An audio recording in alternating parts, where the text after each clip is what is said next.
அவர் சொல்றது ஃபேக்ட்ஸ். அவர் எக்ஸ்பீரியன்ஸ் பண்ணது, அவர் பார்த்த விஷயத்த எழுதுறாருன்னும்போது, அது சில பேரால அக்செப்ட் பண்ணிக்க முடியாது. அப்படிலாம் நடக்கல, அப்படிலாம் நடக்கலாம். இப்பலாம் என்ன நடந்துட்டு இருக்குமா இந்த ஜெனரேஷன்ல அப்படின்னு யோசிப்பாங்க. பட் ஆனா எல்லாமே நடக்குது. அது ஒரு பவர்ஃபுல்லான ஒரு விஷயத்த பத்தி நான் அவர் சொல்லும்போது, அந்த மாரி ஹேட் வரதான் செய்யும். பட் ஆனா அது அப்படிதான் இருக்கும் எனக்கு தெரிஞ்சு. பட் ஆனா அவர் பண்றதும் சரி, எல்லாமே சரி லைக் கரெக்ட்டான விஷயம். அவருக்கு தாக்கி இருக்கு. அந்த எக்ஸ்பீரியன்ஸ் ஒண்ணு ஆயிருக்குன்னும்போது, அவருங்க பேசும்போது இன்னும் ஸ்ட்ராங்கா இருக்கும்.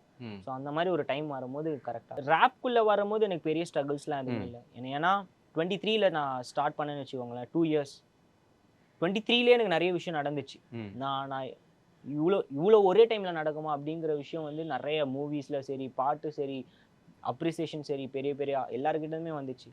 பட் ஆனா மியூசிக்கு முன்னாடி நான் ஒரு ஜர்னில இருந்தேன்.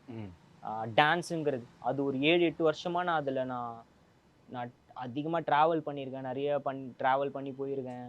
அதுக்கு நெறைய பேர் வந்து "நீலாம் ஆடவே மாட்ட." அந்த மாரி நெறையலாம் சொல்லியிருக்காங்க. ஆனா மாஸ்டரே இப்படி சொல்ட்டாரு. "நீலாம் உனக்குலாம் ஆடவே வராது. உனக்கு வந்து சிலை மாரி தான் நீ இருக்கணும்." அப்படிலாம் ஒரு மாரி சொல்ட்டாரு. அந்த ஒரு கமெண்ட் வந்து எனக்கு மைண்ட்ல இருந்துட்டே இருக்கும்.